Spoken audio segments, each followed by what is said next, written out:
Welcome to GDR news. బులెటిన్ల ముందుగా headlines. Digital health విప్లవానికి శ్రీకారం. సంజీవనితో ప్రజలకు కార్పొరేట్ వైద్యం. AP CM Nara Chandrababu Naidu.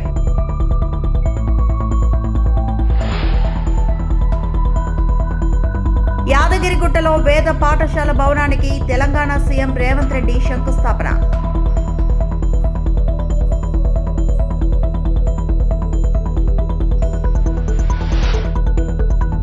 Operation clean sweep. రోడ్లు ఊడ్చిన మంత్రి నారాయణ.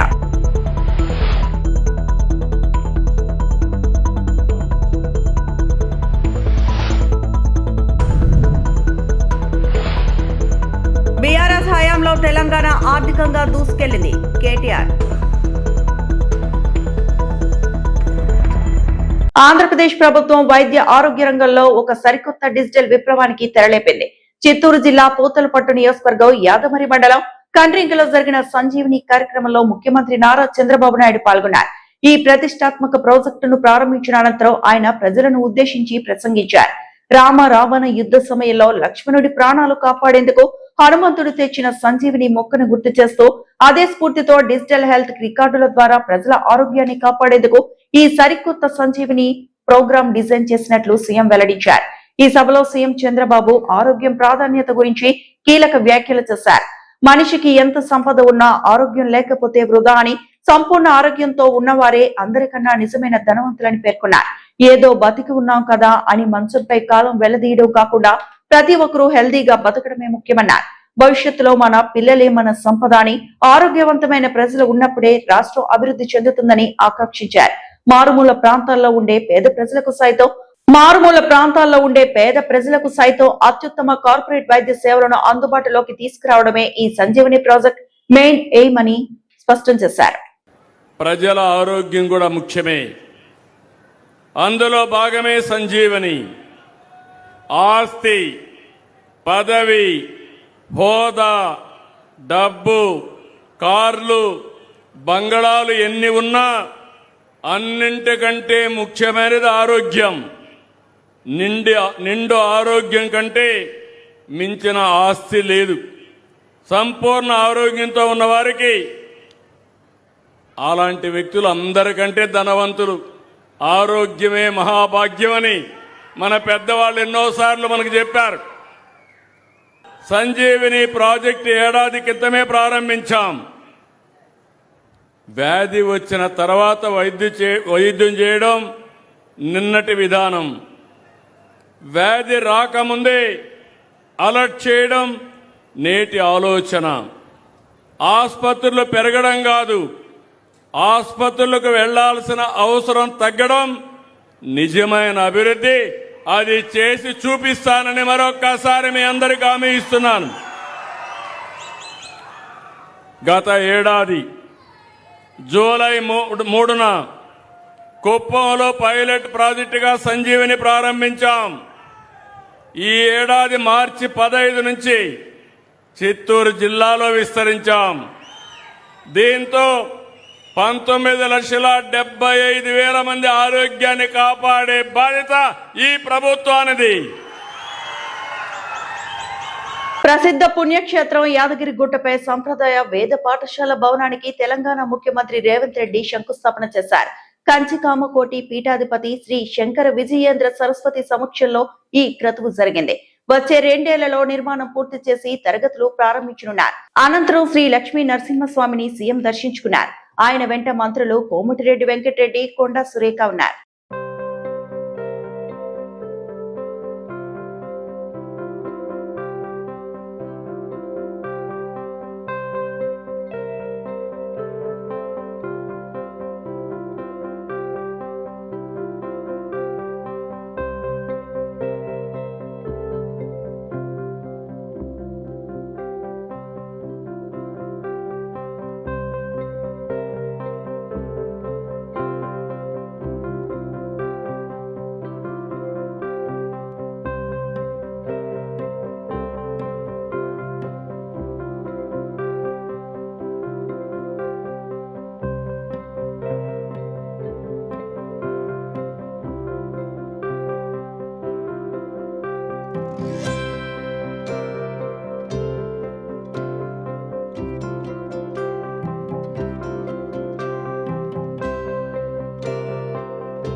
ఆంధ్రప్రదేశ్ వ్యాప్తంగా మున్సిపాలిటీలో ఆపరేషన్ క్లీన్ స్వీప్ కార్యక్రమం ప్రారంభమైంది. మున్సిపాలిటీలకు పూర్తి స్థాయిలో పరిశుభ్రంగా మార్చడమే లక్ష్యంగా ఆపరేషన్ క్లీన్ స్వీప్ అమలు చేస్తున్నారు.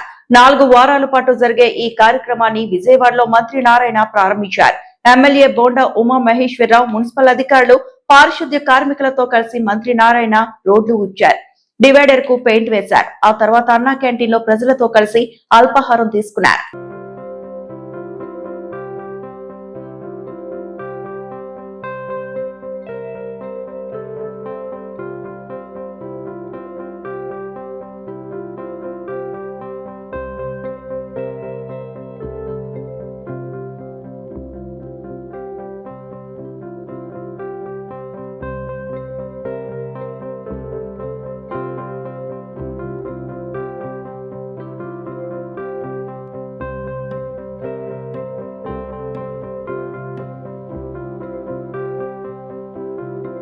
ఈరోజు ఈ కార్యక్రమాన్ని రాష్ట్రంలో ఒక నెల పాటు అంటే 4 వారాలు ఈ కార్యక్రమం చేయాలని ఈరోజు మున్సిపల్ శాఖ నిర్ణయించి ఈరోజు ప్రారంభించడం జరిగింది. మొదటి వారంలో రోడ్లు, పబ్లిక్ ప్లేసెస్ని క్లీన్ చేసే దాంట్లో పూర్తిగా వారం పాటు ఇన్వాల్వ్ కావటం, తర్వాత రెండో వారం ఏదైతే కాలువలు ఉన్నాయో ఆ కాలువలన్నింటినీ క్లీనింగ్ చేసే దాంట్లో ఒక వారం పాటు పబ్లిక్ కూడా ఇన్వాల్వ్ కావటం. ఇక్కడ మెయిన్గా పబ్లిక్. మూడో వారం ఇల్లు, కమర్షియల్స్ వచ్చే ఏదైతే చెత్త ఉందో దాన్ని సెగ్రిగేషన్ చేసే దాంట్లో ఇన్వాల్వ్ కావటం. 4వ వారం పబ్లిక్ టాయిలెట్స్ దాని క్లీనింగ్ లిస్ట్లో ఇన్వాల్వ్ కావటం. ఈ విధంగా 4 వారాల పాటు ఈ కార్యక్రమం జరిగేటట్టుగా ఒక పబ్లిక్ అవేర్నెస్ తీసుకురావటం. ఎందుకంటే శానిటేషన్ బాగుండాలంటే కేవలం ప్రభుత్వం ఒకటే కాదు, ప్రజల భాగస్వామ్యం కావాలి, ప్రజలందరూ ఇన్వాల్వ్ కావాలని స్వయాన మన ముఖ్యమంత్రి గారే స్వచ్ఛాంధ్ర కార్యక్రమాన్ని ప్రారంభించి 2024 అక్టోబర్ 2వ తేదీ మచిలీపట్నంలో స్టార్ట్ చేశారు. ప్రతి 3వ శనివారం వారు ఒకరోజు యాక్చువల్గా దీనికోసం స్పెండ్ చేస్తున్నారు. ఈరోజు రాష్ట్రంలో ఉన్న 123 మున్సిపాలిటీస్లో ఈ కార్యక్రమాన్ని స్టార్ట్ చేశారు. ఈ విధంగా ఏర్పాటు చేసిన స్వచ్ఛాంధ్ర కార్పొరేషన్ చైర్మన్ గారికి మరియు అధికారులందరినీ కూడా నేను ప్రత్యేకంగా అభినందిస్తున్నాను. తెలంగాణ అభివృద్ధిపై కేటీఆర్ కీలక వ్యాఖ్యలు చేశారు. 2014 నుంచి 2023 వరకు తెలంగాణను మార్చిన స్వర్ణ దశాబ్దమని బీఆర్ఎస్ వర్కింగ్ ప్రెసిడెంట్ కేటీఆర్ పేర్కొన్నారు. ఐసీఏఐ కాన్వొకేషన్ 2026 కార్యక్రమంలో ముఖ్య అతిథిగా పాల్గొన్న ఆయన తెలంగాణ అభివృద్ధి ప్రస్థానాన్ని వివరించారు. బీఆర్ఎస్ ప్రభుత్వ హయాంలో రాష్ట్ర సొంత పన్నుల ఆదాయం 37% పెరిగిందని తెలిపారు. తెలంగాణ తలసరి ఆదాయం 2013-14లో 97,000 నుంచి 2023-24 నాటికి 3,47,299కు పెరిగిందని వెల్లడించారు. 10 ఏళ్లలోనే తెలంగాణ దేశంలోనే అత్యంత విజయవంతమైన స్టార్టప్ రాష్ట్రంగా ఎదిగిందని కేటీఆర్ పేర్కొన్నారు. యువతకు అవకాశాలు కల్పించడం, పరిశ్రమలు, ఐటీ రంగాలను ప్రోత్సహించడం ద్వారా తెలంగాణ ప్రత్యేక గుర్తింపు సాధించిందన్నారు. 10 years from 2014 to 2023, our state-owned tax revenues in the state of Telangana grew at 37.6%, especially in the year 2021-22, which is the highest for any state in India. Total revenue growth was 13.8%. Average annual growth was around 24%. But most importantly, if I have to leave you with one number to think of, in 2014, when the state of Telangana was formed, the per capita income of Telangana was around 94,000 rupees. But in 2023, we were number 1 in the country, even surpassing Gujarat, Maharashtra, Tamil Nadu, Karnataka, Haryana at almost 300,000 rupees, 3 lakh rupees. Highest per capita in the country. If you look at numbers, they tell you an important truth. Strong economies require sound financial administration. And behind every robust financial system, there is always the contribution of chartered accountants. Of course, I'm sure you have heard the rumors, you have heard the discussion around technology, artificial intelligence, and how it is going to reshape the future. Yes, technology and particularly AI will change a great deal over the next few years. YS కుటుంబంతోనే రాష్ట్రంలో faction రాజకీయం మొదలైందని మంత్రి పయ్యావుల కేశవ్ ఆరోపించారు. నేరమయ రాజకీయాలు మొదలుపెట్టింది, కొనసాగిస్తున్నది జగన్ కుటుంబమేనని ఆరోపించారు. శాంతి భద్రతలు, పరిశ్రమలు, రాజ్యాంగ వ్యవస్థలన్నిటి మీద గొడ్డలి వేటు వేసిన పార్టీ కాబట్టే జగన్ది గొడ్డలి పార్టీ అని ధ్వజమెత్తారు. జగన్ తనంత మంచోడు లేడంటూ తనకు తాను సెల్ఫ్ సర్టిఫికెట్ ఇచ్చుకోవడం విడ్డూరమని వ్యాఖ్యానించారు. వ్యవస్థల్ని బలోపేతం చేశాను, నన్ను సన్మానించాల్సింది పోయి విమర్శిస్తున్నారని చెప్పాడు. నిన్నటికి నిన్న ఆయన సెల్ఫ్ సర్టిఫికేట్ ఇచ్చుకున్నాడు. నా అంత మంచోడు ఈ రాష్ట్రంలోనే లేడు అనేటువంటిది సెల్ఫ్ సర్టిఫికేట్ ఇచ్చుకున్నాడు. తన వారసత్వం గురించి చెప్పుకున్నాడు. రాజారెడ్డి గారి దగ్గర నుంచి బాబాయ్ వరకు చనిపోయినప్పుడు చంద్రబాబు నాయుడు గారు అధికారంలో ఉన్నాడు అంటే ఆయనే కారణం అన్నట్టు చెప్పేటువంటి ప్రయత్నం చేశాడు. బాబాయ్ హత్య కేసులో ఏం జరిగింది అని ఈ రాష్ట్రంలో నిక్కరేసుకున్న కుర్రాడిని కూడా అడిగితే చెప్పేటువంటి పరిస్థితులు ఉన్నాయి. అట్లాంటి వాటిల్లో కూడా మీరు అసత్యాల్ని చెప్పేటువంటి ప్రయత్నం చేయడం అనేటువంటిది జీర్ణించుకోలేకపోతున్నారు. రాష్ట్ర రాజకీయాల్లో ఫ్యాక్షనిజం మొదలైంది వైఎస్ కుటుంబంతో. రాజకీయాలు నేరమయమైంది వైఎస్ కుటుంబంతో మొదలయ్యాయి. అంతకుముందు రాయలసీమలో ఫ్యాక్షనిజం ఉంది. ఎప్పుడో టైం ఇమ్మెమోరియల్ చరిత్ర కాలం నుంచి కూడా ఫ్యాక్షనిజం ఉంది. అది కుటుంబాల మధ్యనో వర్గాల మధ్యనో ఆధిపత్య పోరుగానో రకరకాల చారిత్రాత్మక కారణాలతో ఫ్యాక్షనిజం ఉంది. కానీ ఆ ఫ్యాక్షనిజానికి రాజకీయానికి ఎప్పుడూ కూడా జోడించినటువంటి సందర్భాలు లేవు.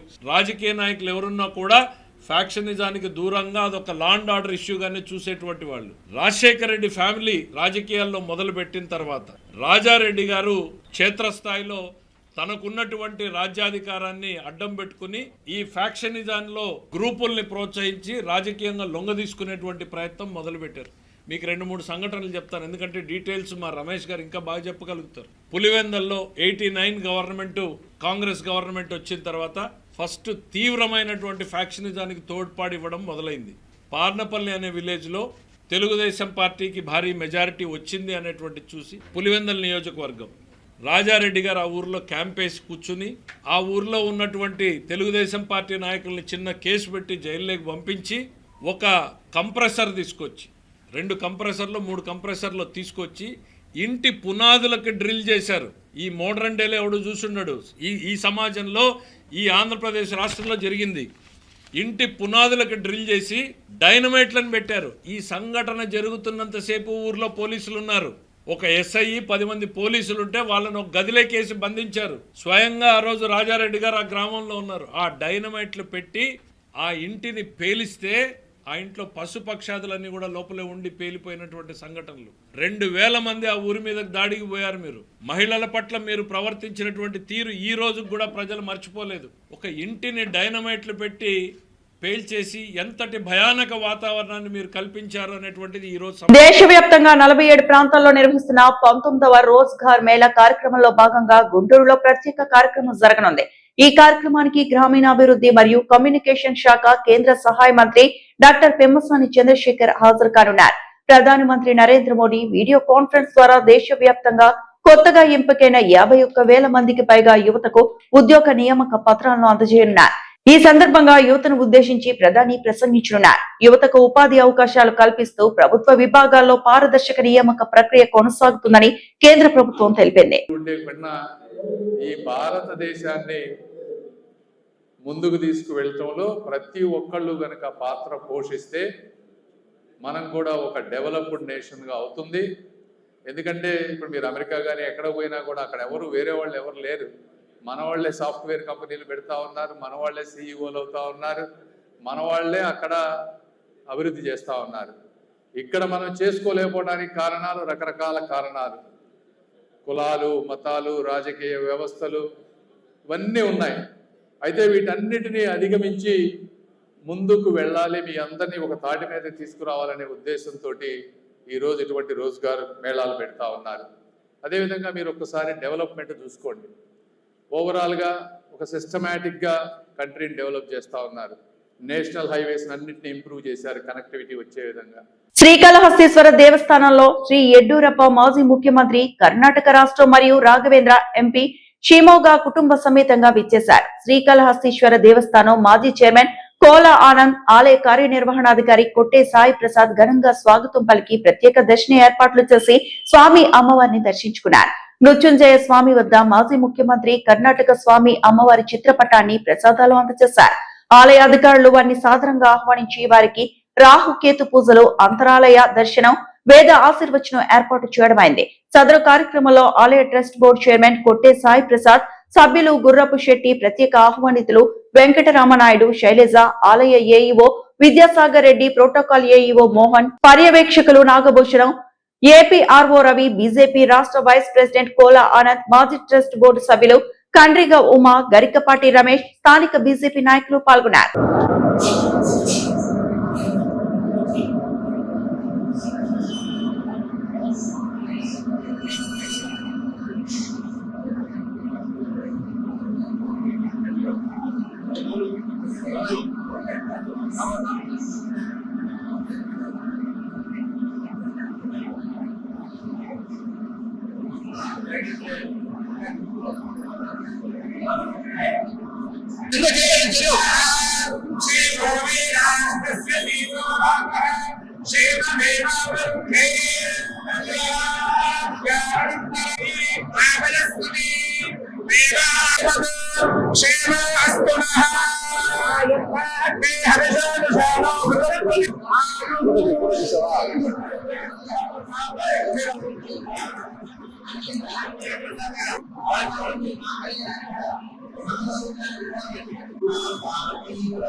తెలంగాణలో కాంగ్రెస్ ప్రభుత్వంపై మాజీ మంత్రి జగదీష్ రెడ్డి తీవ్ర ఆరోపణలు చేశారు. తెలంగాణ రాష్ట్రంలో పోలీస్ స్టేషన్ కాంగ్రెస్ గూండాల చేతుల్లో నడుస్తున్నాయని మాజీ మంత్రి ఎమ్మెల్యే జగదీష్ రెడ్డి ఆరోపించారు. కాంగ్రెస్ ప్రభుత్వ అధికారంలోకి వచ్చిన తర్వాత సూర్యాపేటలో పోలీసుల ప్రవర్తన అత్యంత దారుణంగా మారిందని విమర్శించారు. బీఆర్ఎస్ కార్యకర్తలకు కాంగ్రెస్ పార్టీలో చేరాలని బెదిరిస్తున్నారని, కేసుల విచారణలో సాక్షులను కూడా భయపెట్టే ప్రయత్నాలు జరుగుతున్నాయని అన్నారు. మధుతో పాటు ఇతర సాక్షులను భయభ్రాంతులకు గురి చేశారని ఆరోపించారు. మధు హత్యను కాంగ్రెస్ ప్రభుత్వ హత్యగా అభివర్ణించిన జగదీష్ రెడ్డి మధు తల్లికి న్యాయం చేయాలని డిమాండ్ చేశారు. రాష్ట్రంలో ప్రజాస్వామ్య విలువలు దెబ్బతింటున్నాయని, పోలీసులు నిష్పక్షపాతంగా వ్యవహరించాలని కోరారు. ప్రజాప్రతినిధులను ప్రతినిధులను కూడా తీవ్రమైన అవమానాలు చేస్తున్నారు. ఇది మేము అనేక సందర్భాల్లో జిల్లా పోలీసు ఉన్నతాధికారుల దృష్టి కూడా తీసుకుపోయినప్పుడు కూడా ఎటువంటి చర్యలు లేవు. వాళ్ళు చెప్తేనే, కాంగ్రెస్ సంబంధించిన నాయకులు చెప్తేనే ఎఫ్ఐఆర్లు అవుతున్నాయి, వాళ్ళు చెప్తేనే కేసులు అవుతున్నాయి. వాళ్ళే దాడులు చేశారు, వాళ్ళే ముందు పోలీస్ స్టేషన్లకు వచ్చి కేసులు పెట్టాడు, మా వాళ్ళను హింస పెట్టారు, ఇబ్బంది పెట్టారు, నాయకులు పార్టీ మనకు చెప్పి చేసుకోవడం కూడా జరుగుతూ ఉంది. మరి వాళ్ళు ఇక్కడ కూడా ఈ గ్రామం కొంత కక్షలతో కూడుకున్న గ్రామం, దీనికి ఆ చరిత్ర ఉంది. గతంలో కూడా మా మాజీ సర్పంచ్ శంకరన్ హత్య చేసేప్పుడు ఇదే కాంగ్రెస్ గుండాలు. ఆ రోజు నేను చాలా స్పష్టంగా చెప్పి మా కార్యకర్తలకు అందరూ కూడా ఎవరు కూడా ఉద్రేకానికి లోనవ్వకుండా వాళ్ళకి శిక్ష పడేటట్టు చేస్తే తప్పకుండా మీరెవరు కూడా కొట్లాటలకు పోవద్దు, తగాదాలకు పోవద్దు, చట్ట ప్రకారమే నడుచుకుందామని చెప్పినాం. మా వాళ్ళు కూడా అదే పద్ధతిలో ఉన్నారు. ఒక కేసు కూడా ఈ 10 ఏళ్లలో మళ్ళీ కొత్తగా నమోదు కాలేదు ఆ హత్య తప్ప. ఇవాళ ఆ కేసు ట్రయల్ నడుస్తూ ఉంది, సాక్ష్యాలు నడుస్తూ ఉన్నాయి. ఈ సందర్భంలో మధుతో పాటు మా ఇతర నాయకులను కూడా కాంగ్రెస్ గుండాలు భయపెట్టించడం ప్రారంభం చేశారు. సాక్ష్యాలు చెప్తే మిమ్మల్ని ఇంత చూస్తామని చెప్పి, అయినప్పటికీ కూడా ధైర్యంగా వీళ్ళందరూ కూడా సాక్ష్యం చెప్పొచ్చారు. ఎంత దుర్మార్గంగా ఉంది ఈ ప్రభుత్వము అంటే, సడన్ గా పీపీ గారిని మార్చేసిండ్రు కేసును బలహీనం చేయడం కోసం. పీపీని మార్చినప్పటికీ కూడా మా వాళ్ళు సాక్షులు కానీ కుటుంబ సభ్యులు కానీ ధైర్యంగా ఎవరికి లొంగకుండా, ఎటువంటి బెదిరింపులకు లొంగకుండా సాక్ష్యాలు చెప్తూనే ఉన్నారు. ఇటువంటి పరిస్థితులలో మధు ప్రధానంగా నిలబడి ఇక్కడ అని చెప్పి మధును హత్య చేయడం ద్వారా మిగతా సాక్షులను కూడా భయపెట్టియాలి, ఆ కేసు నుంచి బయటపడాలనే దుర్మార్గమైన ఆలోచనతో హత్య చేసినట్టు కనబడతా ఉంది. దీంట్లో చాలా స్పష్టంగా పోలీసు వైఫల్యం కనబడతా ఉంది. అనకాపల్లి జిల్లా నర్సీపట్నం నియోజకవర్గంలోని గొల్లుకొండ మండలం చిన్నయ్యపాలెం జంక్షన్ వద్ద పోలీసులు భారీగా గంజాయి స్వాధీనం చేసుకున్నారు. సంయుక్త తనిఖీల్లో 32 కేజీల గంజాయితో పాటు ఒక ఆటో, మొబైల్ ఫోన్ ను స్వాధీనం చేసుకున్నారు. వీటి విలువ సుమారు 20 లక్షలు ఉంటుందని పోలీసులు తెలిపారు. ఒడిశా మల్కన్గిరి ప్రాంతం నుంచి వస్తున్న ఆటోను తనిఖీ చేయగా ప్రత్యేకంగా ఏర్పాటు చేసిన రహస్య అరలో గంజాయిని గుర్తించారు. ఈ ఘటనలో పాంగి రామమూర్తి అనే వ్యక్తిని పోలీసులు అరెస్టు చేయగా మరో 2 నిందితులు పరారయ్యారు.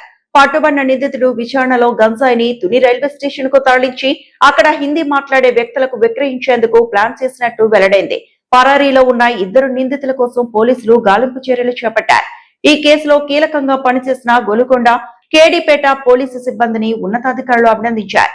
ఎన్డీపీఎస్ చట్టం కింద కేసు నమోదు చేసి దర్యాప్తు కొనసాగిస్తున్నారు. గొలుగొండ చెన్నైపాలెం మధ్యలో వెహికల్ చెకింగ్ నిర్వహిస్తుండగా ఒక ఆటో బేరింగ్ నెంబర్ AB31TC0658 అన్న ఆటో వస్తుంది. ఆటోని మన వాళ్ళు ఆపడానికి ప్రయత్నం చేసి దాన్ని ఇంటర్సెప్ట్ చేయగా అందులో ఉన్న ముగ్గురు వ్యక్తులు ఉన్నారు. ఆటో నడిపిన వ్యక్తి కాకుండా మిగతా ఇద్దరు కూడా అబ్స్కాండ్ అయిపోయారు. ఈ ఆటో నడుపుతున్న వ్యక్తి పేరు పాంగి రామ్మూర్తి, తండ్రి బిభీషణ్, 28 సంవత్సరాలు, ఎస్టీ, కృష్ణాపురం గ్రామం, వంజరి పంచాయతీ, జీమాడుగుల మండలం, ఏఎస్ఆర్ డిస్ట్రిక్ట్. ఈయన్ని మనం అదుపులోకి తీసుకొని ఇంట్రాగేట్ చేస్తే ఆయన ఇచ్చిన సమాచారం ఏంటంటే పారిపోయిన వాళ్ళిద్దరూ కూడా వంతల లింగరాజు, సిందేరి సుందర్రావు అని చెప్పేసి వాళ్ళు పిన్నపాడు విలేజ్, పప్పులూరు గ్రామం, మల్కనగిరి, ఒరిస్సా అండి. వీళ్ళు ఈయన ఈ గాంజాని ట్రాన్స్పోర్ట్ చేస్తున్నారు. ఈ పప్పులూరు దగ్గర నుంచి ఈ గాంజా ఈయన ఆటో తీసుకొని వెళ్ళి ఆటోలో ఒక సీక్రెట్ అల్మరా టైప్ లో కూడా తయారు చేశారనమాట. ఈ వంతల లింగరా తయారు చేయించిన తర్వాత అందులో 32 కిలోల గాంజాని లోడ్ చేసి దాన్ని సీక్రెట్ గా దాచి వస్తుండగా మనకి ఈరోజు ఇంటర్సెప్ట్ చేయడం జరిగింది. ఆ వీడియో కూడా మీకు షేర్ చేస్తాం, ఏ విధంగా వాళ్ళు ఆటోలో కన్సీల్ చేశారు ఈ గంజాయిని అన్నది. అయితే ప్రస్తుతం అయితే మటుకు మనం అరెస్ట్ చేసింది ఎవరైతే ట్రాన్స్పోర్టర్ ఉన్నారో ట్రాన్స్పోర్ట్ని అరెస్ట్ చేయడం జరిగింది. ఆయన చెప్పిన వివరాల ప్రకారం మల్కన్గిరి పప్పులూరు దగ్గర ఈ గాంజాని తీసుకొని వచ్చి తుని వరకు తీసుకెళ్లిన తర్వాత ఎవరైతే ఇప్పుడు పారిపోయిన వ్యక్తి ఉన్నాడో వంతల లింగరాజు, సిందేరి సుందర్రావు, వాళ్ళు మళ్ళీ తుని దగ్గర వాళ్ళు కలెక్ట్ చేసుకొని వేరే వాళ్ళకి అమ్ముతారు అని చెప్పేసి. కర్ణాటక మాజీ ముఖ్యమంత్రి యడియూరప్ప ఉదయం నైవేద్య విరామ సమయంలో ఆయన స్వామివారి సేవలో పాల్గొని మొక్కులు చెల్లించుకున్నారు. దర్శనానంతరం రంగనాయకుల మండపంలో వేద పండితులు వేద ఆశీర్వచనం అందించగా ఆలయ అధికారులు స్వామివారి తీర్థ ప్రసాదాలను అందజేశారు.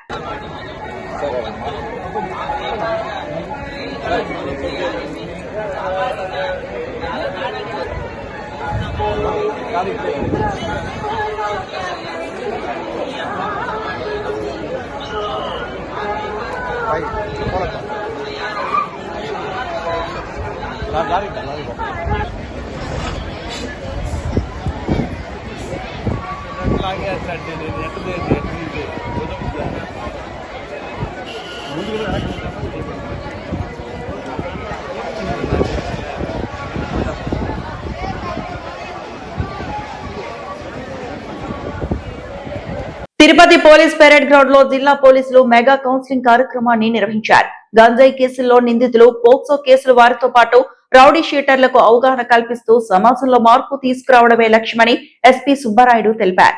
నేరాలకు పాల్పడితే కఠిన చర్యలు తప్పవని హెచ్చరించారు. తిరుపతి పోలీస్ పెరేడ్ గ్రౌండ్ లో నిర్వహించిన మెగా కౌన్సిలింగ్ కార్యక్రమంలో జిల్లా వ్యాప్తంగా ఉన్న రౌడీ షీటర్లు, గంజాయి కేసుల్లో నిందితులు, పోక్సో కేసులకు సంబంధించిన వ్యక్తులు పాల్గొన్నారు. ఈ సందర్భంగా ఎస్పీ సుబ్బారాయుడు మాట్లాడుతూ శాంతి భద్రతల పరిరక్షణ ప్రతి ఒక్కరి బాధ్యత అని తెలిపారు. చట్టాన్ని గౌరవించాలని, అతిక్రమిస్తే కఠిన శిక్షలు తప్పవని హెచ్చరించారు. జిల్లాలో క్రైమ్ రేటు తగ్గించేందుకు పోలీసులు ప్రత్యేక చర్యలు చేపడుతున్నారు. జిల్లా ఎస్పీ కానీ గాంజాయి వాళ్ళని కానీ అదేవిధంగా ఈ మిగతా బాడీలో అఫెన్సెస్ చేసి దాదాపు 20-25 మందిని పీడీ యాక్ట్ కింద, పిట్ ఎన్డీపీఎస్ యాక్ట్ కింద పంపించడం జరిగింది. ఎందుకు? మీరు రిపీటెడ్ గా చేస్తున్నారు కాబట్టి. ఇప్పుడు ఇక్కడ ఉన్నటువంటి ఆల్ సబ్ డివిజన్స్ కూడా ప్రతిదీ కూడా ఆల్మోస్ట్ ఎంట్రీ తిరుపతికి అన్ని ఎంట్రీస్ ద్వారానే ఉన్నటువంటి సబ్ డివిజన్స్ ఇవన్నీ కూడా. కాబట్టి మీరు చేసే ఏ చిన్న తప్పిదమైనా, మీరు చేసేటువంటి ఏ దౌర్జన్యమైనా తిరుపతి జిల్లాలో పోలీస్ స్టేషన్లో సర్కిల్ పరిధిలో, సబ్ డివిజన్ పరిధిలో జరిగింది. కానీ జిల్లా స్థాయిలో ఇలా నిర్వహించడం అనేది ఇదే మొదటిసారి నాకు తెలిసి కూడా. ఈ కార్యక్రమాన్ని పెట్టడంలో ఉద్దేశం ఏంటంటే సమాజంలో మార్పు కోసం మీ మీద డిఫరెంట్ ఇక్కడ తీసుకొచ్చినటువంటి చాలా మంది, కొంతమంది పోక్సో కేసులో నిందితులు ఉండొచ్చు, కొంతమంది గంజా కేసులో ఉండొచ్చు, కొంతమంది దొంగతనాల్లో ఉండొచ్చు, కొంతమంది బాడీలో వాడిని కొట్టి వీడిని కొట్టి షీట్స్ లో ఉండొచ్చు. సో వీళ్ళందరినీ ఒక దగ్గరికి చేర్చి అసలు మేము ఏం చెప్పదలుచుకున్నాం అనేటువంటిది మీకు తెలిస్తే అని ఆశిస్తున్నాం. Thank you. ఈ వార్తలు ఇంతటితో సమాప్తం.